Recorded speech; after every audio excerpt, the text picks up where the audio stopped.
I will tell you a strange story that happened to me when I was a teenager. That was in 1991. I was active and naughty, always laughing at the teachers and disrupting the class, God forgive us, and suddenly, without warning, my life turned upside down.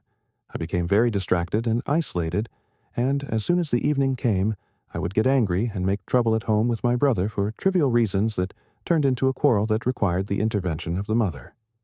I stayed in this state for a week, always thinking about my condition until my cousin came for a visit, and I told him what was happening to me frankly. But he gave me an explanation that was far from reality. And I will never forget Thursday. If it were not for God's cover, I would not have written this story. I was sitting in the room, and I heard my friend's voice calling me. So I went out and asked me to accompany him to some of his affairs, and while we were on the way, the sound of the Maghrib call to prayer rose from one of the ancient corners, and I felt a strong hand grabbing my brain and pulling it up. So I stopped in my place, and my friend was talking to another person he had just met. On the side of the road, a group of young people were playing backgammon, and a large, unusually tall black woman suddenly appeared with a little girl, and they were heading directly towards me. And when the woman passed by me, she stared at me with a strange glare with some irony, while the little girl stood looking at me in surprise, and the black woman had walked a little without realizing that the child was behind her, so she turned to me and shouted, "Hey, you, hit the child." I told her, between fear and amazement, that I would not, and she showered me with a barrage of curses, not even sparing my father.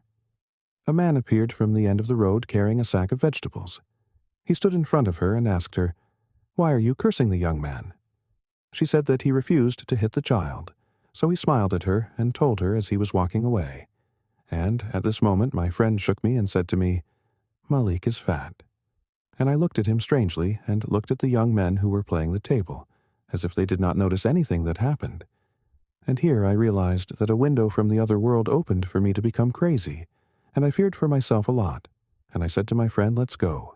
And as soon as we approached our house, I couldn't control myself and sat down and cried, and my friend was surprised and patted my shoulder and asked me, "What's wrong with me?" Then I stood up and left him without saying a word, and I entered my room and locked the door, and I heard my friend talking from afar with my mother, and she knocked on the door and asked me to open it, but I did not, and I asked God Almighty to remove this concern and distress from me and restore me as I was, as I missed my normal state.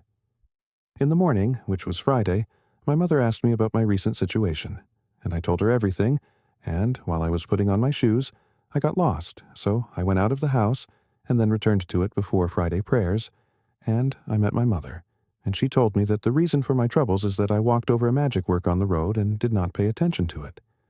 I said, "Who told you that?" She said a sheikh who has experience with these things, and I had never heard of them before. Then she went on to say that he asked her to bring him an undershirt from my shirts, so I gave her that, and I swear by God Almighty, as soon as the evening came, I felt that I was back to my normal state.